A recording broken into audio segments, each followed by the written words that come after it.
سيدنا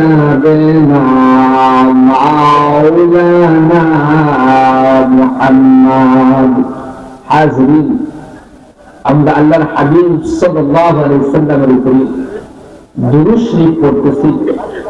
কেন আমরা দুরূদ শরীফ পড়ব, কি জন্য পড়ব?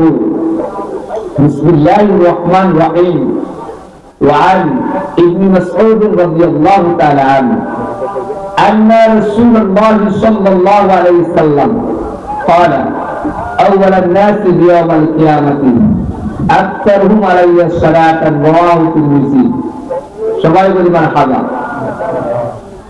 আব্দুল্লাহ ইবনে মাসউদ রাদিয়াল্লাহু তাআলা আনহু থেকে বর্ণিত, তিনি বলেন আল্লাহর হাবিব সাল্লাল্লাহু আলাইহি সাল্লাম বলেছেন, যে ব্যক্তি এই দুনিয়ার মধ্যে যত বেশি দুরূদ শরীফ পড়বে, কাল কঠিন ময়দানে সেই ব্যক্তি আমি নবীর তত নিকটে থাকবে। উচ্চ আওয়াজে সুবহানাল্লাহ।